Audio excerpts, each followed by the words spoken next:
Pretty hard to swing a hammer with a wooden handle with latex gloves covered in oil.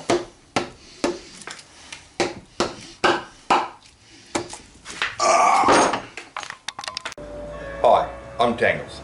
This is my garage and this is my car.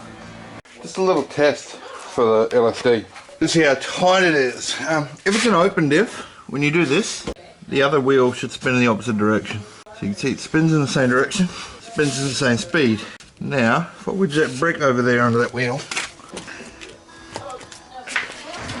Now, if this is locked, this wheel shouldn't move. If it's very tight, it shouldn't move. And let's see how much force it needs. Almost none. Barely touching that. The other wheel is stopped still. You can see in this wheel, I put one finger on there and I can pull it around. That's a lot of force for a finger, but it's nothing compared to what goes through the diff. So she's definitely opened up. Okay, so obviously taking the diff out, I've got everything loose and I've just whipped this tail section of the exhaust off. Now if you remember, I made this gasket a few months ago when I put this diff in, and it's held up pretty well. There has been a bit of exhaust gas escaping the inner layers here, but I can't really tell from this outer layer because that's outer layer and this little bit here is stuck to the other flange. Let me see that this will be fine to reuse. I'll just use a bit more goop on it this time. Yeah, looks like a little bit of carbon escape there, but not a great deal. Not a big drama, so not too bad overall. Otherwise I could make a new one. But yeah, all told, that's worked out alright. Hope I can get it off in one piece this time. Predictably, because it's me, when I went to take this off, she's cactus. Well, it's not completely cactus. The metallic part's still in one piece, but all the soft stuff is sort of ripped off on one side. It all stuck to it, so I've cleaned this up now. If I was in a real emergency, I could reuse this, so I'd just have to use a lot of goop on this side. But I've got time on my side this time, so hopefully I can actually just go and buy one. I never did buy one because I saw no purpose in buying one, but I should have, because you know I wasn't expecting to have to pull it off quickly, but I have had to. So I'll either make a new one better, or I'll buy one. I'll probably buy one because they're not expensive. Okay, so the plug came out. The first burst of oil came out looking awfully grey, shiny. I've got a lot of very fine metallic shaving on this plug. That's not unusual to have fine metallic shaving on a sump plug, but I think there's a bit more than there's supposed to be. There will always be some. There just seems to be a bit more than I expect. But for the time being, I'm just going to let this drain and then open it up. Okay, so this has been draining for about half an hour. Most of the oil's gone, so let's crack her open. Try to do this without spilling another 20 litres of oil. Oh, still a bottle of this. Thought I got that one. Well, I don't see any unusual wear patterns or anything in there. Looks pretty clean. Appears to be no visible damage. Appears to be nothing visibly worn. So the metallic shavings, I imagine, are fine as far as what they were. I suppose we need to crack open the other one as well and swap the centres, because it's definitely not working properly. So draining the other diff, interestingly, the oil is much cleaner. Still like a golden honey brown colour.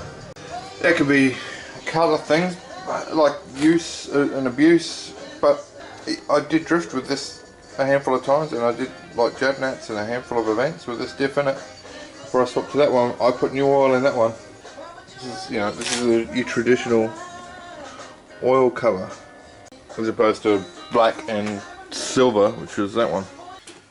Alright, so now we need to get our donor centre out of here. Take the shafts out. It's pretty simple.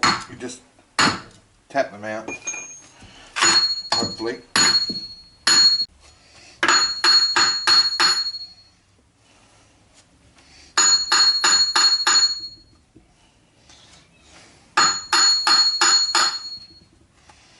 See if we look over here.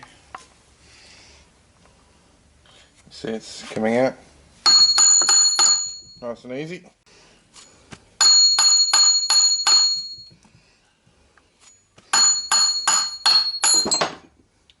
It's one out. Now the other side.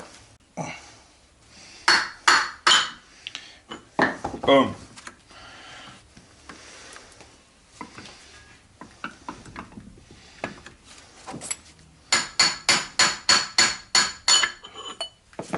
Times 2. Okay, get the bearing caps off. Should we go in the right way?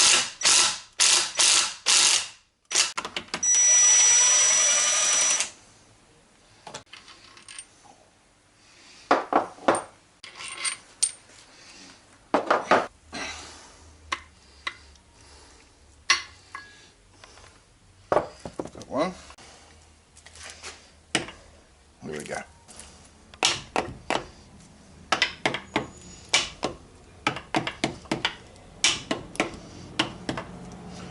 Come on, loosen.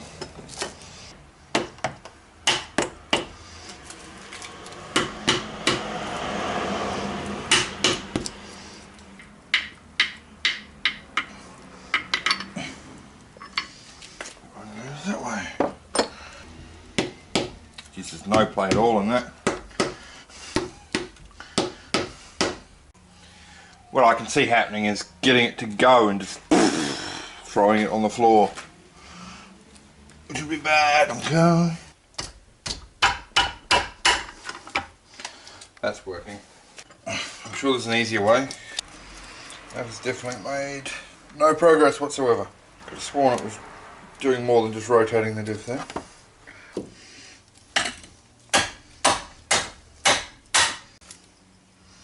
Hasn't moved one little bit. Obviously we don't want to get too deep in there because the teeth are in there.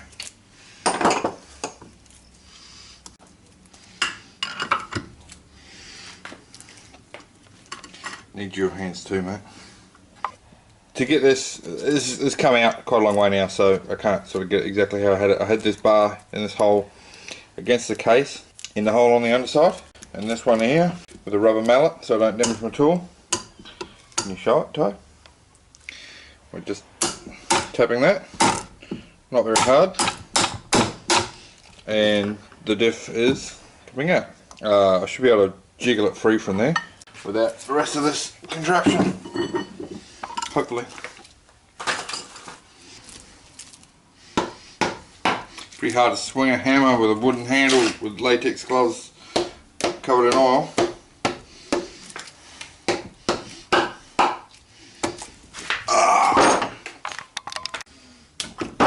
This strikes me as one of those jobs where a vice or 7 extra sets of hands would be really useful. Geez, that really hurt my thumb. It's coming out. Just, I'm worried it's going to explode out when it does.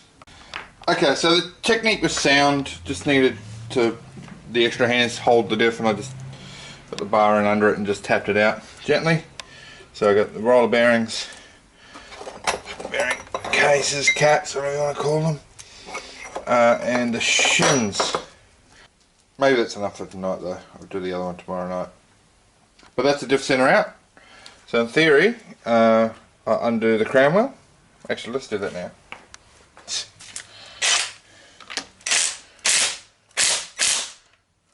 Are they? Yeah. See what I'm doing?